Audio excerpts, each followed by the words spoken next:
Assalamualaikum warahmatullahi wabarakatuh. Saya Yudi Pramuko, tukang bubur ayam dari Parung, YouTuber tertua di semesta. Alhamdulillah, wassalatu wassalamu ala rasulillah. Kita akan komentari kunjungan Paus Fransiskus ke Indonesia dan beberapa kejanggalan-kejanggalan yang kita saksikan. Pertama, kita lihat dia diperlukan dengan sangat hormat, lemah lembut, dan kemudian beberapa orang Islam mencium tangan dari Paus Fransiskus, dan kemudian dalam pertemuan itu azan itu dihentikan di stasiun TV, diganti dengan running text. Kemudian ada lagi ngaji di depan Paus dan timnya dan grupnya, ngaji Al-Quran ya. Dan ini mungkin ya, karena yang bicara kekuasaan dan menjadi tamu negara ini agak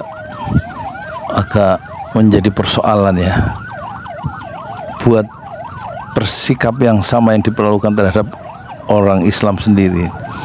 Dalam pemerintahan Jokowi kita lihat ya, sikap yang keras terhadap umat Islam dan begitu sikap lemah lembut ya terhadap Paus Fransiskus ya. Di dalam Al-Quran yang kita hafal di surat Al-Fatih, surat ke berapa itu? Surat ke-48 ya. Ciri orang-orang yang bersama Nabi Muhammad adalah walladzina ma'ahu asyidda'u 'alal kuffar ruhama'u bainahum tarahum ruk'an sujada yabtaghuna fadlan minallahi wa ridwana simahum fi wujuhihim min athari sujud. Orang-orang, tanda-tanda orang yang mengikuti dan beriman kepada Nabi Muhammad adalah asyidda'u 'alal kuffar, bersikap keras dan tegas terhadap orang-orang kafir, ruhama'u, dan sangat ruhama, sangat kasih sayang terhadap sesama orang beriman ya. Kita lihat kejadian dalam konteks Indonesia modern, lemah lembut tidak ditampakkan oleh pemerintah dengan membunuh ya orang beriman dari Front Laskar Pembela Islam, dikejar termasuk Habib Rizik Syihab. Orang Islam mengejar orang Islam dengan kekerasan, dan di kilometer 50 6 anak muda itu dibunuh setelah disiksa dulu dan kemudian ditembak dengan 19 peluru di tubuhnya, terbagi kepada 6 anak muda itu saat mereka mengawal gurunya. Sementara Habib Rizik Syihab lolos dari ancaman pembunuhan yang dilakukan oleh orang-orang Islam dari Polda Metro Jaya. Padahal di dalam Al-Quran pengikut-pengikut Nabi Muhammad itu cirinya ruhama'u bainahum ya, saling menyayangi di antara mereka. Dan pembubaran pengajian di beberapa tempat, kita lihat pembubaran pengajian yang dialami oleh Felix Shaw, Ustadz Abdul Somad, dan kemudian siapa lagi itu yang dicegah untuk melakukan pengajian yang berewokan itu, siapa namanya, Reza Basalamah ya, ini kan Ustadz Reza Basalamah. Kemudian Habib Rizik Syihab 3 tahun 7 bulan tidak bisa pulang dari Mekah ke Jakarta ke Indonesia dalam saat pemerintahan Jokowi, dan kemudian dengan usaha sendiri bersama koleganya, tidak dibantu oleh pemerintah, dia berhasil mendarat pada tanggal 10 November 2020, hari Selasa atau Rabu, Habib Rizik Syihab. Kemudian tanggal 7 Desember, belum sebulan, di dalam perjalanan dakwah di malam hari ya menuju pengajian keluarga, rombongan Habib Rizik Syihab dikejar di malam buta itu, dan kemudian mobil pengawal dari Habib Rizik, yaitu dari Front Laskar Pembela Islam, dibunuh. Dan kemudian presiden ya itu tidak memberikan respon dan berdiam diri terhadap pembunuhan itu yang dilakukan oleh aparatnya, yang dilakukan oleh aparat kepolisian di bawah kewenangannya. Itu berarti Presiden Jokowi menyetujui tindakan kekerasan dan pembunuhan terhadap warganya sendiri. Kemudian pembubaran ormas Islam, yaitu Front Pembela Islam, dan juga selain Front Pembela Islam yang dibubarkan oleh pemerintah, ya, adalah Hizbut Tahrir Indonesia. Ini sikap-sikap yang keras ya terhadap orang Islam sendiri. Dan kemudian pembunuhan terhadap demonstrasi bulan Mei 2019, ada 8 orang mati saat Anies Baswedan menjadi gubernur dan mengeluarkan press release. Itu ada 8 orang yang mati di tangan aparat, dan tidak ada pertanggungjawaban dari pemerintah dan tidak ada simpati dari pemerintah terhadap kekerasan yang dilakukan oleh aparat kepolisian, dan 200 orang terluka menurut data-data yang dikeluarkan oleh pemerintah Pemprov DKI. Walladzina ma'ahu asyidda'u 'alal kuffar ruhama'u bainahum. Jadi kalau menurut Hasan Basri, sikap keras ya terhadap kaum kafir itu sampai pada tingkat ini, saya bacakan dalam tafsir Al-Munir ya, tidak ingin pakaian mereka menempel dengan pakaian orang-orang kafir. Itu sampai menjaga begitu ya di zaman sahabat itu ya. Apalagi mereka menempelkan badan dengan orang kafir gitu. Di sisi lain apalagi bersentuhan ya. Pakaiannya aja jangan sangat nempel, saking ada ikhtiyat, kehati-hatian ya untuk memperteguh ya identitas kita sebagai orang mukmin dan mereka sebagai orang yang kafir. Di sisi lain sikap mereka yang saling mengasihi. Jadi kalau bertemu dengan seorang muslim itu saling mengasihi, yaitu saling bersalaman dan berpelukan dengan sesama muslim, tidak membubarkan pengajian dengan suara yang keras dan membentak-bentak ya kan.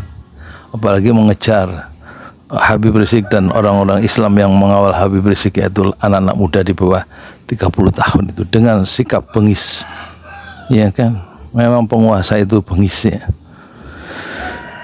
Jadi menurut para ulama, ini dalam tafsir karangan ini ya, Dr. Wahbah Al-Zuhaili menafsirkan Al-Fat, surat Al-Fat yang walladzina ma'ahu asyidda'u 'alal kuffar ruhama'u bainahum tarahum ruk'an sujada yabtaguna fadlan minallahi wa ridwana simahum fi wujuhihim min athari sujud. Jadi boleh ya berjabat tangan ya berdasarkan kesepakatan ulama kalau bertemu, kan? Tapi kalau menurut Imam Abu Hanifah, ya, memeluk dan mencium sesama mukmin saat mereka bertemu itu makruh, ya.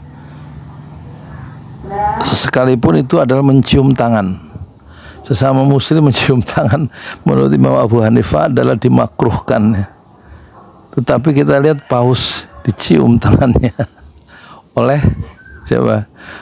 Oleh orang Islam yang pakai peci hitam. Kita duga mereka orang Islam ya, pakai peci hitam. Berkali-kali paus dalam kursi rodanya dicium tangannya ya. Padahal menurut Imam Abu Hanifah mencium tangan sesama mukmin itu makruh. Meskipun ulama yang lain membolehkan ya. Sudah menjadi hak orang-orang mukmin untuk memerhatikan sunnah yang satu ini, yaitu apa? Bersikap keras kepada musuh mereka, yaitu orang-orang kafir yang agresif ya, dan berbelas kasih kepada sesama saudara mereka. Ini ucapan dari Hasan Al-Basri ya, dalam tafsir Al-Munir juz 13 halamannya 441. Dan kemudian sikap atau ciri orang yang menjadi pengikut Nabi Muhammad itu apa? Tarahum ruk'an sujada yabtaguna fadlan minallahi wa ridwana. Kamu lihat ya, mereka itu pengikut-pengikut Nabi Muhammad itu selalu memperbanyak sholat dengan penuh keikhlasan. Kamu lihat mereka sering ruku, mereka sering sujud ya. Untuk apa? Untuk mencari dan menginginkan pahala dan keridhaan dari Allah, mengharapkan agungnya pahala di sisi Allah, yaitu surga dan keridhaan Allah Subhanahu wa taala untuk mereka. Keridhaan Allah Subhanahu wa taala adalah jauh lebih agung daripada surga. Ini tafsir dari Dr. Ad-Duktur Wahbah Az-Zuhaili. Jadi menafsirkan pentingnya ya berkasih sayang terhadap sesama muslim, tetapi kita lihat sebaliknya yang terjadi ya. Kita begitu berkasih sayang terhadap non muslim dalam konteks politik, dan kita membunuh ya orang-orang Islam dengan kekuasaan, dengan senjata terhadap orang-orang beriman. Seharusnya ruhama'u bainahum, saling sayang menyayangi. Dan kemudian yang kita lihat lagi ada azan yang dihentikan di stasiun TV dengan alasan ada misa dan untuk menumbuhkan sikap toleransi. Rasulullah mengatakan seorang muadzin itu yang dipilih yang suaranya lantang. Azan adalah syiar Islam. Jadi harus dikeraskan suaranya, ya kan?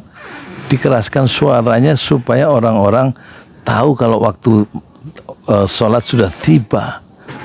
Apalagi sekarang ada speaker, itu untuk memanggil orang kepada Allah, bukan seorang muadzin yang memanggil para jamaah di kampung itu, tapi itu adalah panggilan dari Allah melalui syiar Islam yang bukan menjadi running text ya, teks yang berjalan di TV, tapi harusnya seperti biasa saja ya. Jadi bukan suatu keistimewaan seharusnya kedatangan paus itu sampai menghentikan syiar Islam. Dan kekuasaan itu jangan diperlukan juga semau-maunya sampai mencabut nyawa sesama kaum beriman, itu berdosa besar. Jadi ini segera catatan, selebihnya tentu penonton lebih pandai dari saya, lebih punya wawasan yang luas untuk kita saling mengingatkan bahwa apa yang dilakukan oleh rejim Jokowi adalah satu dalam penyambutan dan perlakuan kekuasaan terhadap orang-orang beriman yang keras, tetapi bersikap lemah lembut terhadap yang non muslim, itu sebenarnya tidak sesuai dengan surat Al-Fat yang 29 ayat itu, yang 4,5 halaman itu. Waladzina ma'ahu asyidda'u 'alal kuffari ruhama'u bainahum tarahum ruk'an sujada yabtaghuna fadlan minallahi wa ridwana simahum fi wujuhim min athari sujud dzalika mathalun fit taurati wa mathalun fil injil kazar'in akhraja syadahu fa'azaru. Maaf saya enggak lupa ya. Simahum fi wujuhim min athari sujud dzalika mathalun fit taurati wa mathalun fil injil kazar'in akhraja syadahu fa'azarahu fastaghladha fastawa'ila suqi yujibu zurra'a liyaghidha bihimul kuffar wa'adallahu alladhina amanu wa 'amilus solihati minhum maghfiratan wa ajran 'azima. Assalamualaikum warahmatullahi wabarakatuh.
Udah terus jalan.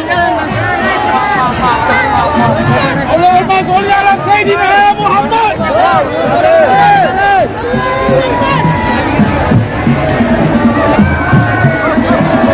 Biar lu.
Bapak-bapak ini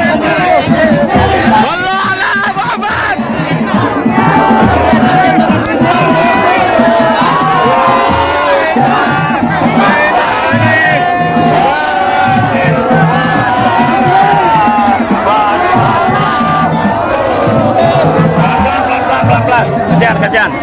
Pelan-pelan.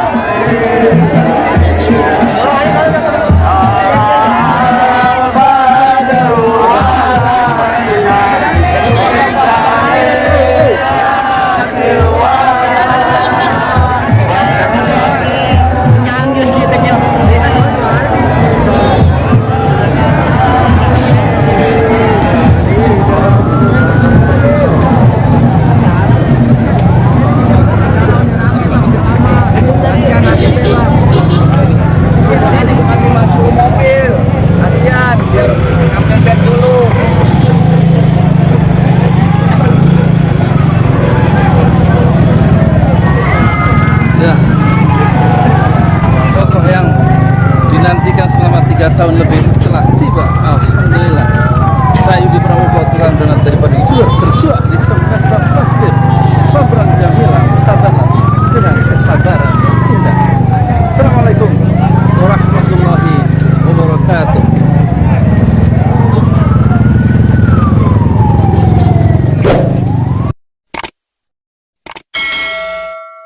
Di jalan Allah. Ini Masjid Enam Syuhada lagi dikunjungi sama Ketua Hilmi. Modal awalnya berapa Pak Yudi Pramuko? 750.000. 750.000 rupiah aja. Jadi ini 500 jutaan nih barang. Sekarang udah habis 310. Masya Allah, tuh udah pakai keramik, laponnya tinggal. Granit tuh kayak marmer. Tuh, Masya Allah nih, sampai juga kita ke sini. Masjid Enam Syuhada, ngapa namanya Masjid Enam Syuhada, ya, Pak Yudi? Kita mau mendokumentasikan perjuangan dakwah nama anak muda pengawal Habib Rizik Syihab itu. Masya Allah. Yang dibunuh sama orang jahat di kilometer 50. Kilometer 50 ya. Itu kan simbol memperjuangkan dakwah itu kita harus memberikan segalanya untuk Islam kan ya. Untuk Masya dakwah Allah. Islam. Dan nama anak muda itulah yang sudah memberikan segalanya untuk Islam. Masya Allah. Apa nanti nama pemuda itu ada juga di sini mungkin diterangkan? Mungkin namanya Enam Syuhada. Enam Syuhada itu, ya. 6 Syuhada dipasang di sini. 6 Syuhada. Bip Ali, apa yang dikomentarin dari ini semua, Bip Ali? Masya Allah, luar biasa. Dari uang 700.000, kalau pengen ternyata bisa. Bisa. Allah kirim. Tuh, bisa. Ya, dengan masuk satu gang kecil, tapi Bapak ini luar biasa. Kecil tuh. Masya Allah kan? Satu call aja. Masya Allah. Perjuangan Pak Yudi Pramuko, YouTuber sejagat paling tua. Tertua di semesta. Tertua di semesta. Masya Allah. Tukang donat. Tukang donat Dari Paru. Ini saya laporkan dari lapangan ini langsung dari Masjid Enam Syuhada. Masya Allah. Dan ini dia. Dalam dalam lihat dah. Tuh lihat tuh masjidnya, tuh imamnya di situ tuh. Malam-malam lagi kita, masya Allah, masih kurang nih. Atapnya katanya transfer aja. Masjid 6 Syuhada sebentar lagi selesai. Dinding lubang angin sebagian sudah terpasang, lantai 2 dan kemudian plafon termasuk lantai bukan keramik, granit 150 dus bersama tiang-tiang yang ada 16 setinggi 4,5 meter. Kemudian finishing terakhir adalah tangga menjebol atap ya, lantai pertama untuk masuk ke lantai 2. Inilah Masjid 6 Syuhada.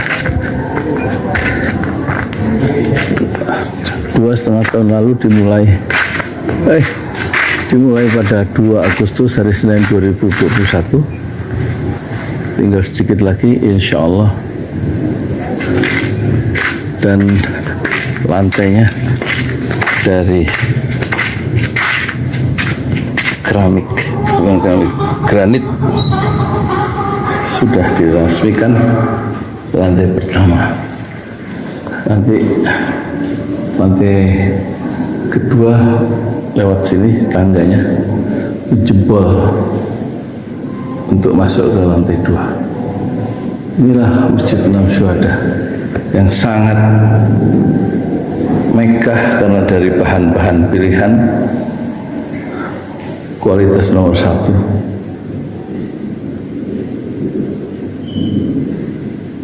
Tinggal sekitar 80 juta lagi finishing lantai atas selesai insya Allah.